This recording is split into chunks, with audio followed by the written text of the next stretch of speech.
Okay. So thank you, Neil, for introduction. Thank you for having us on the program. Special thank you to Canadian Derivatives Institute for their financial support. Greatly acknowledged. This would not happen without them. This is a joint work with my PhD student at McGill, Chen-Yu, who will be in the job market in about a year. And it's about price pressures and option returns. Well, in this conference, I don't need to introduce why option returns are important. There is a huge literature analyzing option returns, predicting option returns, studying properties of option returns. The whole literature, with the one exception I'll talk later about, measures option returns, delta hedges, straddles, as well as risk neutral moments. The whole literature relies entirely on end of day closing option price. I'm going to name it EOD, end of day price, and that's what most literature does, computing returns based on EOD price.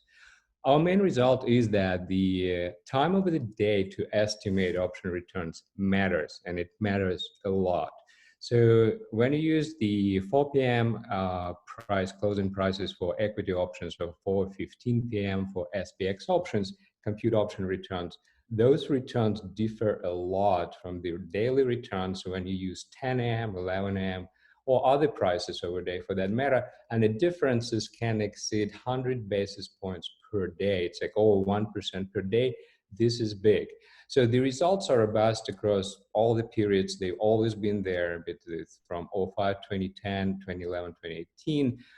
They are not driven by illiquid options, because we actually use the cross-section of the most liquid options here, S&P 500 components or SPX options themselves. That's what we use. But we also did it for the whole market, and basically it's even stronger. The differences are for more liquid options. What we also report is that the majority of trading of net order imbalance shocks happening in the earlier hours of the day rather than the afternoon. So most of the net order imbalances shocks happen before noon, right? So it also says a lot about price discovery, what time of the day, when it takes time. Most of price discovery, it also happens before noon. Let me go straight into the results. We have a lot of tables in the paper. I just pre-selected some important tables. Cannot show everything, but just this is the 2011-2018 sub-period. More recent data. This is the call delta hedge returns and the straddles, so call put at the money straddles here. So these are the returns here based on 4 p.m.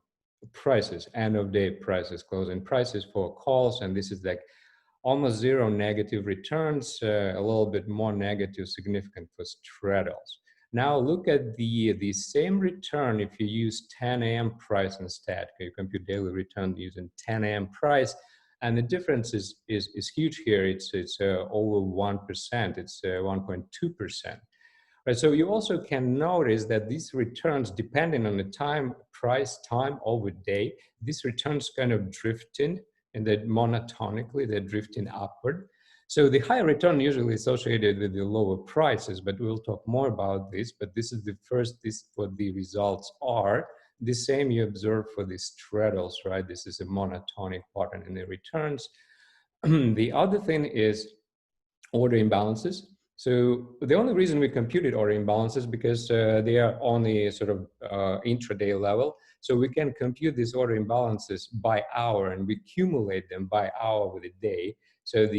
And you can see that on average, on the positive volume days, the majority of these accumulated order imbalances shock happening actually before noon, right? And then it kind of stays the same. And we checked it by slice and dicing on a condition in entirely positive, entirely negative net order flows for a day. We get similar results. And then the quotes here, these are the average quoted spreads. It's kind of a U shape here. They open wide and they're closing kind of wide as well. Not only index or not only equity options, you can see the same for the SPX options. Pretty much similar pattern here. When you use a 4:15 or 4 p.m. Prices, the returns are quite similar. They're not similar if you use 10 a.m. price, and the same holds for the straddle. Probably the best way to summarize these results, again, we observe it across all times and all periods. So these are the equity returns, delta hedge returns, based on the 4 p.m. price, right? And this is the SPX returns, put returns here, delta hedge based on the 4 p.m. and 4:15 p.m. That's the same. But you can see that 4 p.m. based price return is almost like an outlier here. Everything is 1 hour before you use 3 p.m. a price to compute daily return. There is already a huge difference, and this difference only gets bigger and bigger with the early in the day you go. Conditioning that, also taking into account that the majority of the net order flows, actually imbalances, just happening here during the first half of the day, right? So the other thing you might notice is that if you look at the negative, how negative returns are, so they are slightly negative for 4 p.m. for equity options, but they're a little bit more negative with the closing prices for the SPX options. But if you look at the returns at 10 a.m., they're quite similar for both index options and the equity options. So the volatility mispricing, the returns are all negative. So volatility pricing puzzle been there for some time, and there are a lot of explanations why equity less negative returns and or index returns are way more negative. So there's more volatility pricing in the index returns. These seem to be the property only end of day price when we compute returns based on end of day price. But if you look at the returns based on the early in the day price, the difference in terms of volatility price and how negative returns and economic magnitudes, they're pretty similar. Well, so far what we know is that there is something different about end of day closing prices compared to the rest of the day, right? So in the rest of the presentation, I'll spend majority of it to what explains what's wrong or not wrong, what's different with the end of day closing prices. So we're not the first to work with this, but there are papers who looked in different contexts on daily returns, but they have applications to what we do. So the first and most relevant is the Dimitri's paper, Muravi and me, who look at the positive day, who report positive day and highly negative night return. So what it means, they explain it with the volatility seasonality, because it's markets, stocks more volatile during the day, less volatile during the night, but options markets fail to recognize it. So the positive day return, because afternoon prices price night volatility as high as the day volatility. So this is the mispricing explanation of what can be happening in the afternoon prices daily. Another related paper with Johnson Shamesh, if I pronounce it right, but they look at the weekend returns, so non-trading period returns, not so much day and night, but it's more holiday, weekend versus weekday returns. And they find that the negativity overall is driven by this non-trading period weekend returns. They're the most negative ones. And they explain the results again by mispricing, in this case by the end of Friday afternoon prices, which misprice the stock price variance time decay, basically options theta. So this is mispriced in two papers, afternoon prices, end of day prices relevant to us, but this is the mispricing story. The other story which we're looking at here is the actual price pressure story. That's what we are kind of focusing on and trying to show that this is the story. And it's related to Henderson and Menkveld 2014, they did it in the stock market. And it's also related to the price pressure and price pressures on option market makers overnight inventory. So how all the price pressures, what the economics here, so the Henderson Menkveld showed that the price pressures on liquidity providers in the stocks distort prices away from fundamentals. So market makers use this price pressure to mean revert their inventories, and that results in a return reversals. So price pressures in the options can be even higher because first of all, the demand is more persistent there, and users in the equity options, net sellers, they're net buyers in the index options, stylized facts, and other very well-cited results, because these price pressures actually do impact option prices economically significantly. Though how it works, the channel is the option market makers inventory, because there is a limited capacity they can accept, so they manage their quotes. In the afternoon, the risks, cost of holding inventory are even higher for option market makers, and it's been shown that in the stock market, because of the hedging, you cannot perfectly hedge, and there's a lot of risk associated with this, right? So the theory behind the market making is Almehud Mendelssohn. It's an inventory theory. So what's happening when option market makers over accumulate inventory? So then when they deviate from a preferred position, and this is the figure 3 from Almehud Mendelssohn 1980, so they decrease the price. They decrease midpoint, and this is different from all other theories that they actually, this theory shows that midpoint price is going to move down if the option market makers accumulate positive inventory, and reverse it, they accumulate negative inventory. All right, so how we differentiate for option market makers, right? So the one can think that the delta hedge in the end of the day, but the delta hedge is not perfect, and as a market maker, you cannot gamma hedge or vega hedge. It's extremely difficult. So even delta hedge, those positions for overnight, they're still not immune to stochastic volatility of price jumps. So what happens here is that uncertainty about overnight volatility is going to be the risk for option market makers. This hypothesis about the uncertainty competes with the mispricing of Moravia and also another mispricing story of Johnson and Samet. How we differentiated it, because it's all about the volatility. Well, virtually just not possible, because it's a chicken and an egg in a sense, unless you have an exogenous event which is going to decrease uncertainty, but not going to increase it, not going to in fact affect mispricing.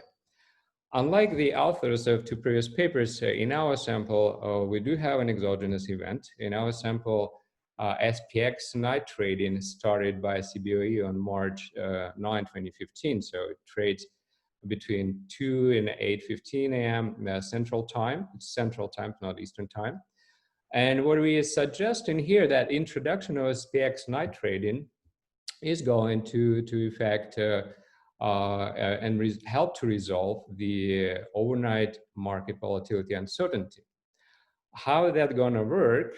Well, we rely on finding on this year, one of these Dmitry going to present next is the papers. They find that majority of US equity premium is earned in the night when Europe opens between 2 a.m. and 3 a.m.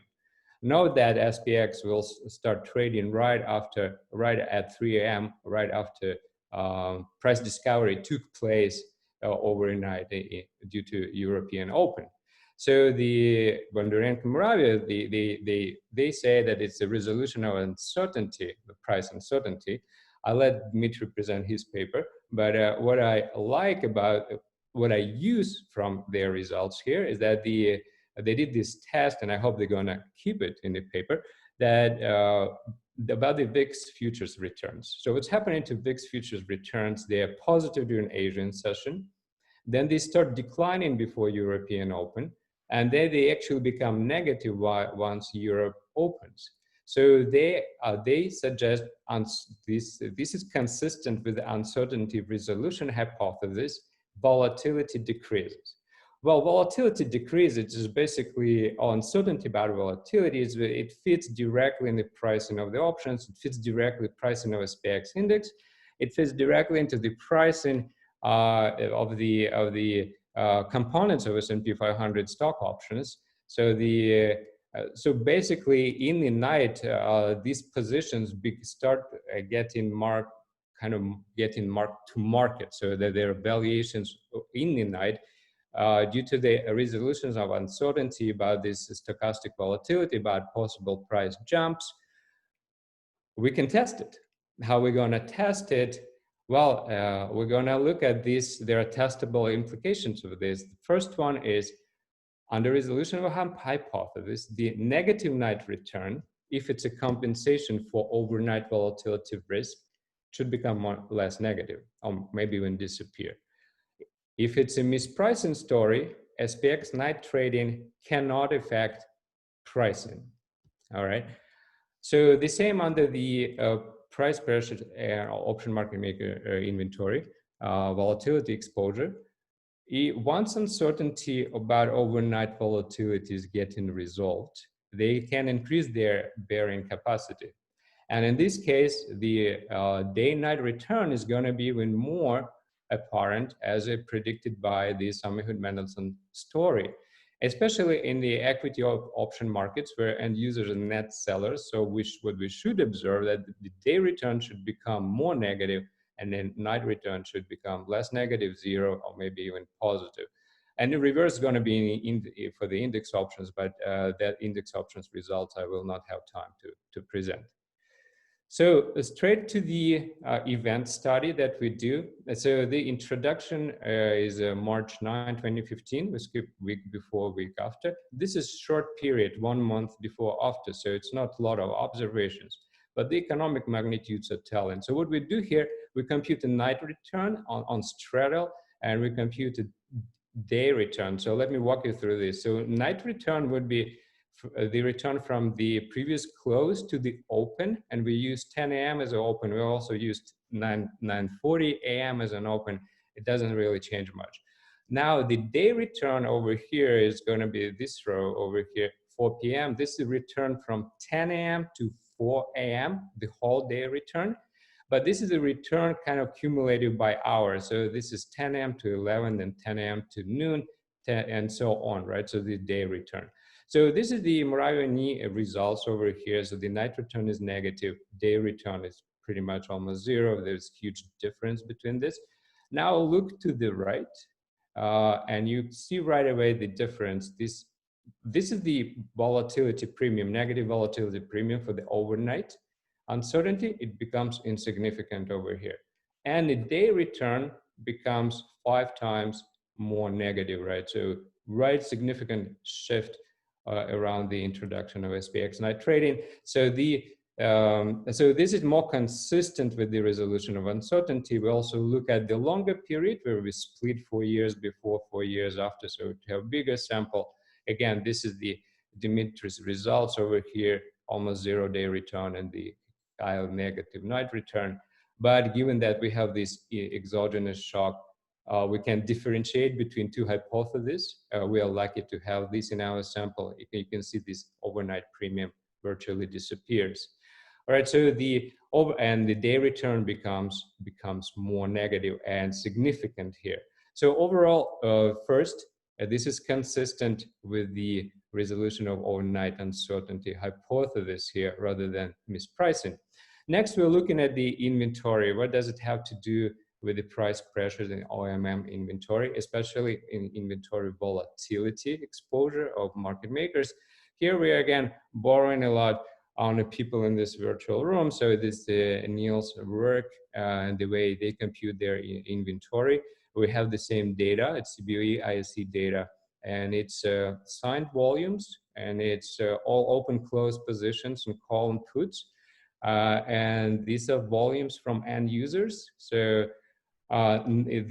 which allows to separate them from basically, so whatever end users net imbalances, so option market makers have to absorb. So this overall, we have 66% of the overall market volume. Like in the Ni et al. Paper, we pretty much do the same. We compute open interest. You can compute it on a serious level by basically accumulating open buy, subtracting close and sell on a serious level, and then every day you can aggregate it on the stock level.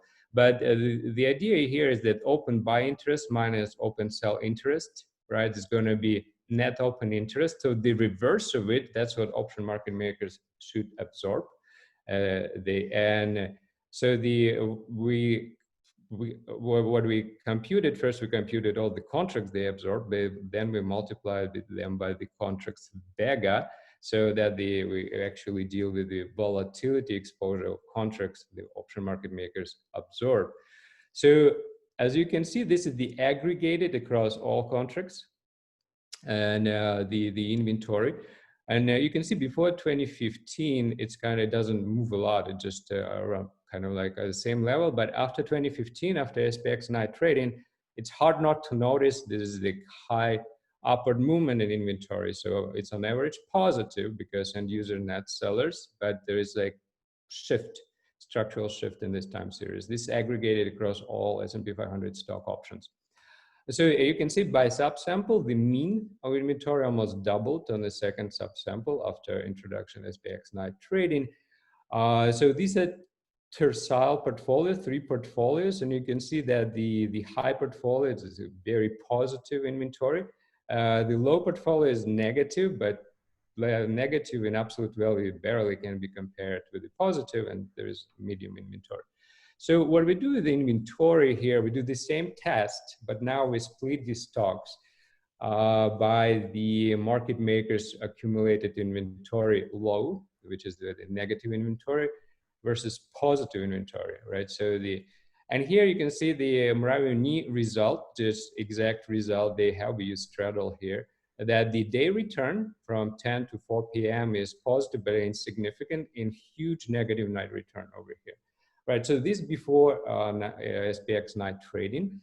And then for the positive inventory, that's the average inventory level, you do see the price pressures here. So the return decreases here by hour a day, right? And you have also negative night return. So negative night return before night trading is to expect because it's a volatility premium, volatility uncertainty. We looked at it before. But when you look at the after introduction SPX night trading, so this night return no longer here. Russ, let me jump in for a minute and say you've used 21 minutes so far, so it would be good if you could aim to finish in 5 minutes or so. Yeah, thank you. Yeah, so the return over here is it disappears, the negative. The day return becomes more negative on the selling pressure and the positive inventory. And the difference between night and day return here flips the sign completely. This is expect because these difference actually compensation to option market makers for holding positive position. Right, and on the negative inventory side over here, the difference becomes insignificant between day and night return. The negative night return is as market makers are selling, so they can buy in the morning at lower prices. So this compensation, this negative return is less negative than before, of course. So overall, so what's happening with the end of day prices? It corresponds quite a bit to the prediction of Ahmed Mendelssohn 1980 story, especially on this positive inventory. When they accumulate excess positive inventory, you can see with the hour of the day, the return becomes more and more negative, and it's the most negative in the afternoon prices, which is we attribute to the price pressures on market makers' inventory, and market makers actually quoting accordingly to what the theory predicts. All right, so there very quickly a few applications to wrap it up. The weekend effect, it's also return anomaly, but the SPX does not trade Saturday, Sundays, but it starts trading early Monday mornings. It's going to be partial resolution of uncertainty, right? So the weekend effect, we don't expect it to be gone because there is still uncertainty, but it should decrease. SPX, if it's a mispricing of the exponential weekend effect, SPX night trading cannot influence mispricing here. So what we find is similar to Johnson Chambers. We find it before, we find significant weekend effect for calls, right? So weekend effects, weekend returns are extremely negative, and weekday returns are positive. Difference huge. After night trading, it's gone. Note that with the 10 a.m. prices, it's never been there. The weekend effect never been there. It remains our in puts, right? In equity puts. Weekend effect disappeared entirely from SPX puts. It was a strong effect again. But a funny thing is, like it never been in Johnson and Samuels, never been there. But after night trading, it appeared in calls. Bottom line, this pricing, mispricing story cannot justify weekend effect calls, but no puts, another way around. But it can be explained with the inventory price pressures on option market makers. Last thing I want to show here is that do we find this kind of market friction of this is a bit of an information story. And here we introduce simple trading strategy. We're going to trade twice a week after SPX 9 trading sample. And we're going to sell a straddle on Monday at 10 a.m. and going to buy it back on Friday, right before the close in 4 p.m. Strategy 1. Strategy 2, we're going to conditionally sell straddle when we observe between 9:30 and 10 negative order flows, either call or put, which is part of a straddle, and then we buy it back on Friday. And strategy 3, it's unconditional, but we're going to be trade 4 p.m. on Monday and 4 p.m. on Friday. Okay, so these are the results. For each trade, we compute effective spread. So these are return on straddle, this net return, and these are net return after we subtract the all the effective spreads from returns. These are Sharpe ratios, annualized Sharpe ratios. And the strategy, conditional strategy, which uses 10 a.m. price and then 4 p.m. price, earns way higher Sharpe ratio compared to what you would be doing with the 4 p.m. strategy. To visualize it better, if you invest $1 and you invest it in a 4 p.m. strategy, you're going to end up in the end of a sample with $3. If you invest in, if you trade at 10 a.m. conditionally, you're going to be 10 times more. All right, so these are kind of results. So this is informational rather than frictional. So to conclude, time of day matters a lot. End of day prices are distorted from fundamentals by price pressures and option market makers managing their inventories. And this is consistent with Miami Hood Mendelssohn 1980. Using early day prices help explain day-night weekend return anomalies, so different volatility pricing between index and equity options. We're the first to draw attention to different prices. We're not the first to use different prices.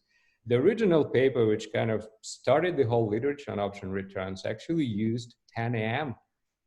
Prices to compute option returns. Some reason, well, the reason is because data providers provide always end-of-day prices, and that's what the literature uses, right? But in the very original paper, they used 10 a.m. prices to get there to their results. This is it for me. I hope I kept it on time. And thank you for listening. Close enough. So could you unshare your screen? Okay, yeah. The discussant will be Albert Menkveld. Albert, 12 minutes.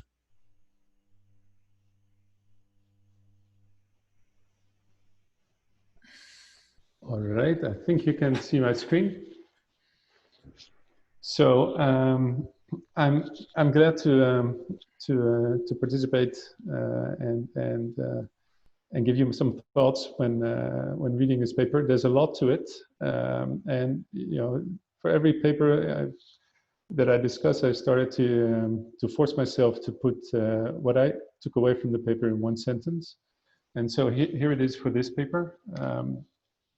So what this paper does really is the authors analyze a massive amount of data, 14 years of intraday US equity and index options. So these are S&P 500 constituent stocks, intraday data, so there's a lot of information here. And they find that end-of-day option prices really, even though many people use it, they're prone to much pricing error, or as Terry Hendershot and I started to call it, price pressures, up to 100 basis points. And that's a serious mispricing. But is it a mispricing, or is it something else? Is it a compensation for risk? And this is, I think, the message that the authors want to have, because it's basically the market makers in options.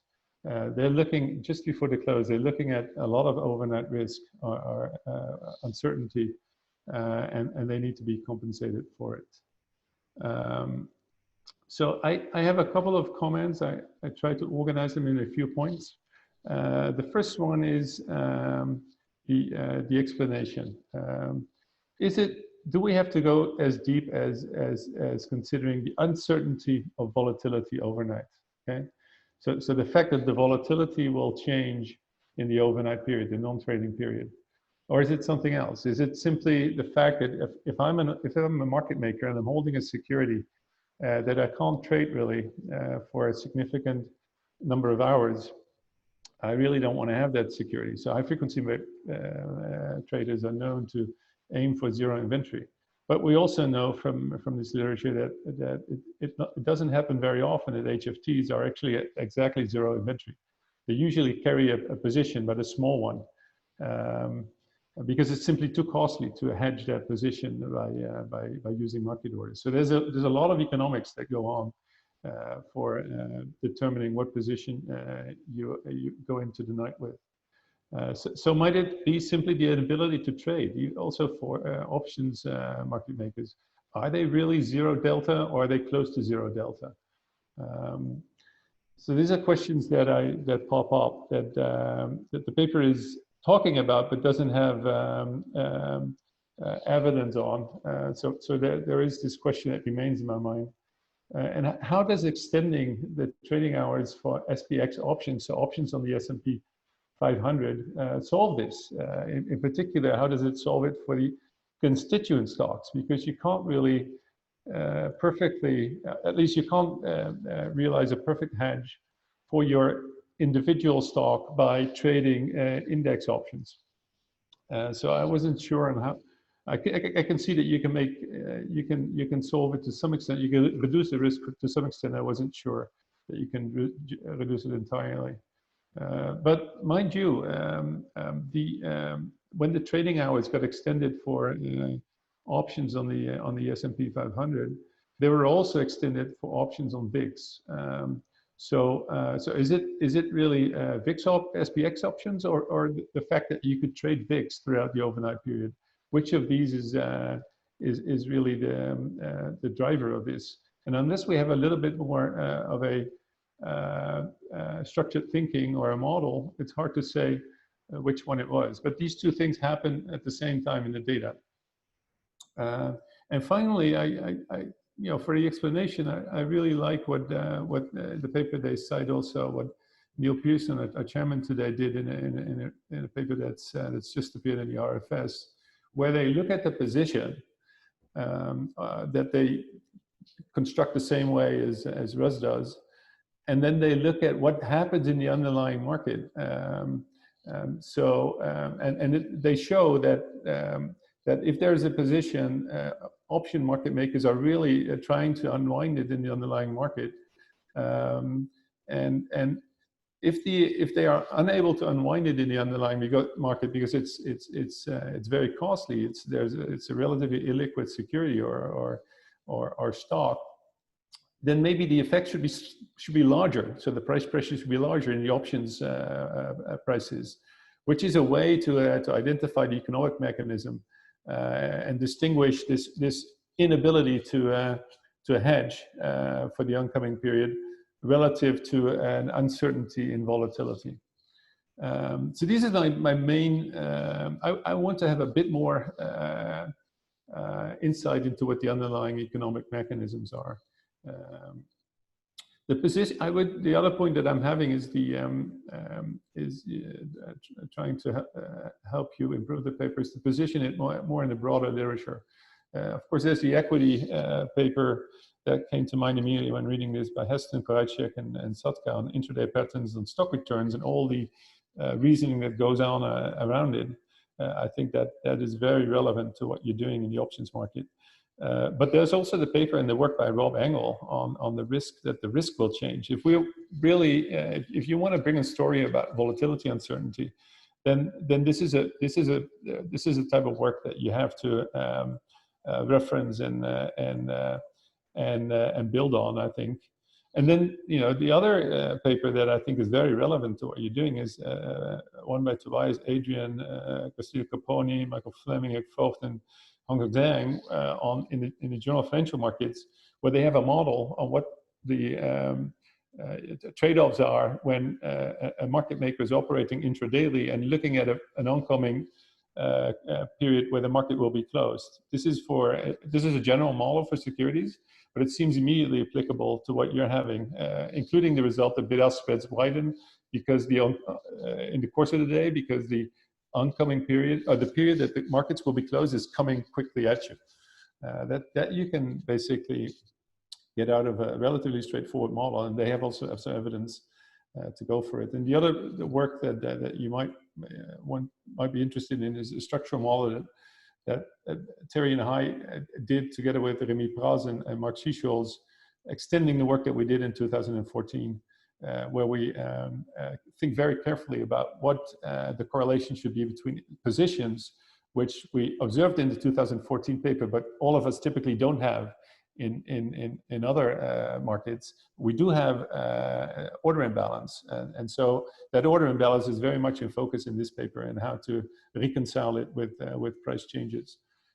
And more generally, of course, I'd invite you to use the state space framework that allows you to identify exactly what the price pressures are and relate it to the positions that you have in your data, and basically in one go estimate how much price pressure there is per unit of position.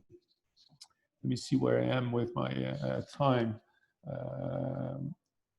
I have a few more minutes left. Still good on time. Okay, good.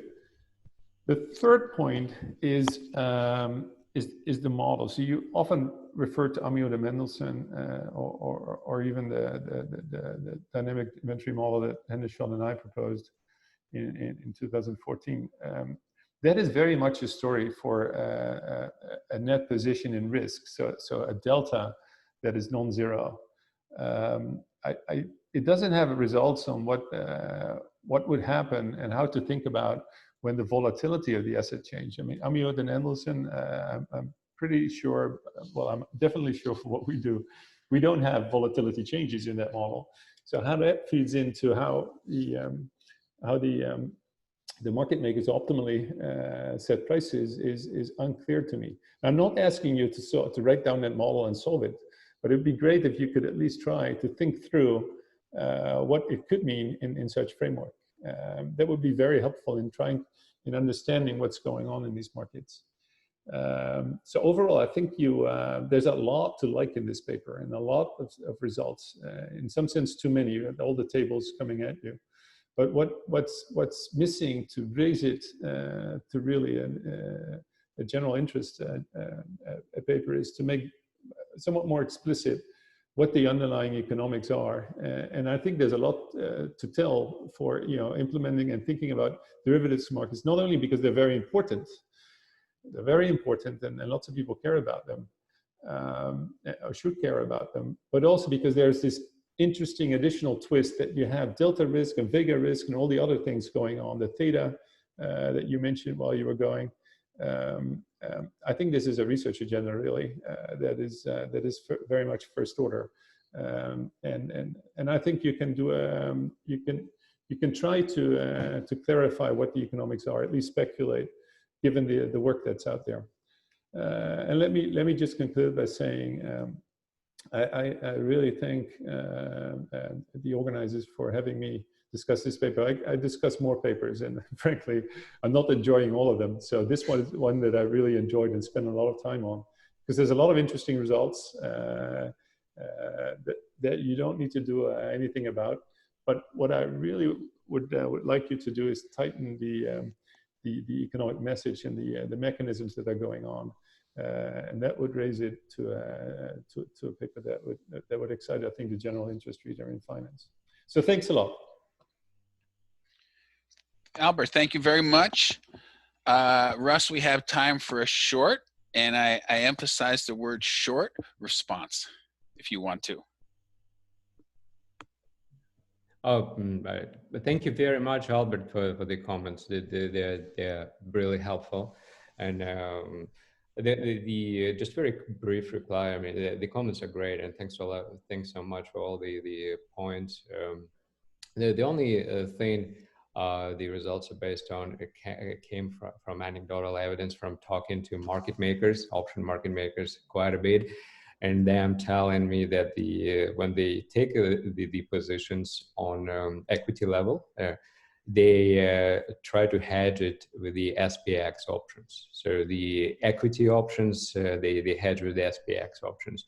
That kind of draw my attention to really SPX night trading, because it can kind of help them to manage their position risks. So that is anecdotal evidence, but are you absolutely right? The channel should be more clear, and I'll work on it. Thank you very much. Great. Oh, go ahead, Albert. Go ahead. No, I was just saying. All right, good. All right. We have a few minutes for questions. If you'd like to ask a question or make a comment, you should feel free to unmute yourself and use the microphone.